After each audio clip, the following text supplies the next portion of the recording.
c'est Christine Lamour en soi. On se retrouve aujourd'hui. Nous sommes donc le 10 janvier et nous allons donc regarder les énergies qui vont nous accompagner pendant ce mois d'octobre 2022. Alors, pour répondre à diverses questions que vous m'avez demandées, primo, on m'a dit Christine, tes doigts, ça n'a pas l'air d'aller mieux. Non, j'ai toujours mon strap. Malheureusement, parce que je me suis fait une petite entorse. Vous me direz comment tu as fait ça, Christine? C'est tout bête. J'ai tapé juste le doigt. J'ai rien fait d'exceptionnel. Voilà. Et ensuite, pour répondre aussi à certaines questions, et puis peut-être pour donner des idées aussi, parce que je pense que c'est important, je vous ai posé la question et je vous ai demandé si vous vouliez que je continue ce format de guidance là de tous les mois. Vous m'avez toutes et tous dit oui, donc on va les continuer jusqu'au mois de décembre. Vous me direz, il ne nous reste plus que 3 jours, donc 3 mois. Et si cela peut vous donner une idée, j'ai certaines abonnées, et notamment Rose, qui a donné une idée, donc peut-être que ça peut vous donner également cette idée-là. Elle note tous les jours ce que je donne comme énergie, ce qui va se passer. Quelqu'un d'autre aussi me l'a dit, tiens, j'ai oublié son pseudo.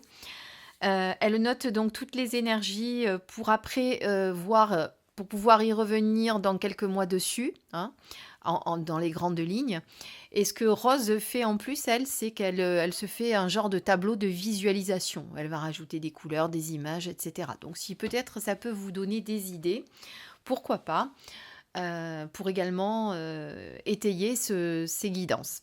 Alors, on va regarder les messages qui nous accompagnent donc pour le mois d'octobre 2022 et peut-être ce sur quoi nous allons devoir travailler ou prendre conscience ou mettre en lumière, etc. On commence tout de suite. Alors, j'ai pris 2 oracles. J'ai pris celui-ci qui est le voyageur sacré, qui est de Denise Lynn. Et ici, les portes de l'intuition. Je ne me rappelle plus de l'auteur qui s'appelle... bon, je vous le redirai à la fin ou si vous en avez besoin, je vous le noterai. Voilà, de toute façon, vous savez que quand je vous donne un oracle, vous tapez dans Google les portes de l'intuition, vous allez forcément le retrouver. Voilà, on regarde tout de suite celui-ci, ce sont les portes de l'intuition. Qu'est-ce que les portes de l'intuition nous dit? Eh bien, on parle encore d'amour. Donc, c'est vraiment une année sur laquelle... parce que ça fait plusieurs fois qu'on le sort au cours des mois qu'on a déjà visités, on va dire, où on parle vraiment tout le temps de cet amour qui est important, dans lequel on doit rester connecté. Alors c'est vrai qu'on nous le dit sans cesse, on le répète, on essaye de le faire, mais c'est pas toujours facile. Mais ça doit être plus qu'important, puisque ça revient à chaque fois, on en parle, on le redit, on vous remet le doigt dessus pour vous faire comprendre que l'amour guérit, que l'amour simplifie les choses, que l'amour est tout ce qui peut nous aider aujourd'hui à devenir meilleur. Voilà, être dans l'amour, c'est être dans l'état d'esprit d'amour, être dans la manière d'être, dans nos actions dans l'amour. Et tout ça, ça va forcément avoir une influence sur ce que nous allons vivre, sur ce que nous allons expérimenter. C'est peut-être les projets que nous avons en cours, etc. C'est une énergie qui est...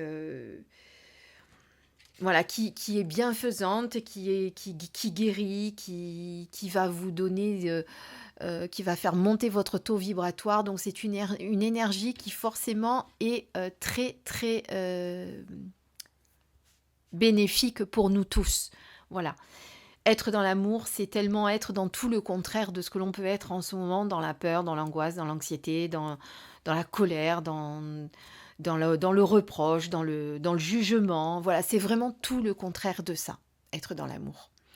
Donc vraiment, encore ce rappel-là d'être dans l'amour. Donc pour votre petit tableau de visualisation, peut-être trouver des images qui correspondent à l'amour pour vous. Et on vous dit aussi de reconnaître les personnes formidables qui vous entourent, parce que parfois, eh bien, on a tendance à les oublier, on les regarde pas, peut-être pas avec le regard qu'il faut. Donc peut-être regarder les choses et les personnes importantes qui sont autour de nous. en prendre conscience, s'en occuper un petit peu plus, être plus attentif aux personnes qui sont autour de nous, qui sont dans le besoin aussi, qui sont peut-être en demande d'une aide. Voilà, ça peut être intéressant. Alors, le voyageur sacré, alors je suis en train de voir que les cartes s'abîment très très vite, hein, parce que je l'utilise souvent celui-ci, c'est dommage, je vois que les bords deviennent pas très jolis, mais bon, tant pis. Alors, on a en premier lieu gravir la montagne, toujours aller de l'avant. Alors, comme ce voyageur que vous voyez là avec son bâton de pèlerin, vous voyez que le chemin est sinueux, qu'il va très très loin. On l'imagine passer au milieu de ces montagnes. On l'imagine aller très très loin, ce chemin. Et forcément, c'est important de savoir que quand on commence quelque chose, eh bien, il faut toujours aller de l'avant. Il faut arrêter de regarder en arrière. Alors, quand on commence quelque chose, mais même au quotidien, sur votre chemin de vie, tout le temps, c'est arrêter de regarder en arrière, arrêter de regarder. Bon, je reprends, pardonnez-moi, on m'a perturbée au milieu de ma guidance, donc j'ai dû couper, excusez-moi. Donc j'étais en train de dire qu'il ne faut vraiment pas regarder en arrière, il ne faut pas regarder le passé, il faut toujours aller de l'avant, il faut toujours regarder le chemin qui se dresse devant nous et sans avoir peur des obstacles que l'on va pouvoir rencontrer, sans avoir peur de rencontrer eh bien, des embûches, des problèmes, des choses qui vont peut-être nous ralentir.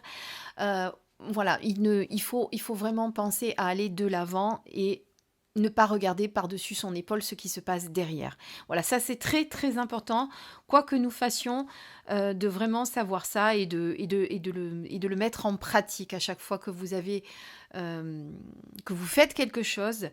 Quand vous le commencez, voilà, finissez-le. Ne regardez pas ce qui se passe en arrière, n'écoutez pas ce qu'on vous dit à droite et à gauche. Suivez votre route, suivez votre directive, suivez vos choix, suivez vos ambitions, votre direction, sans vous laisser perturber. C'est un petit peu ça, quelque part, qu'on vous dit.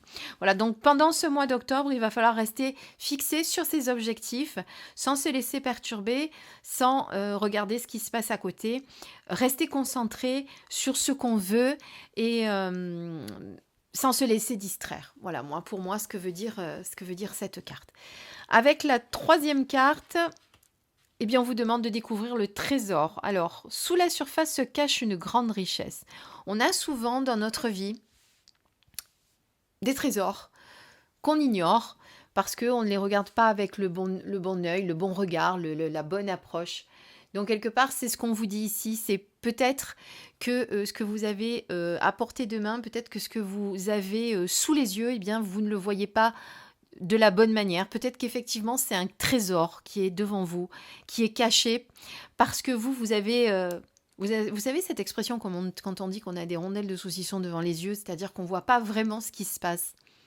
Ça me fait penser ça aussi quand des fois on est dans une situation que les autres voient que la situation ne va pas, qu'il y a un problème, que quelque chose ne tourne pas rond, mais que nous, on est borné et qu'on fonce dedans. Alors, je sais que cette expression, chez nous, on le dit, avoir des rondelles de saucisson devant les yeux. Enfin, je ne sais même pas si c'est de chez nous. J'ai toujours entendu ma mère dire ça quand j'étais petite, ça m'est resté. Mais c'est un petit peu avoir ce voile-là, vous voyez, devant les yeux et de ne pas voir vraiment ce qui se passe, peut-être d'être dans le déni aussi, de se voiler la face. Voilà, donc cette carte, elle vous dit, eh bien, au mois d'octobre, il va falloir peut-être un petit peu découvrir réellement ce qu'on a autour de soi. Il y a peut-être des richesses qui sont autour de nous et qu'on ignore, qu'on n'a pas regardé vraiment. Ça peut être une personne, ne serait-ce qu'une personne, parce qu'on a des a priori, parce qu'on on s'est fait une idée de la personne et qu'en définitive, cette personne est peut-être beaucoup plus belle, beaucoup plus intéressante, beaucoup plus pleine de bonté, de beauté intérieure qu'on ne veut le voir, vous voyez. Voilà, donc voilà pour moi au mois d'octobre, ce sur quoi il va falloir travailler, vraiment être dans l'amour principalement, mais c'est pas que au mois d'octobre, c'est tout le temps, hein, si je peux vous donner un conseil, c'est tout le temps.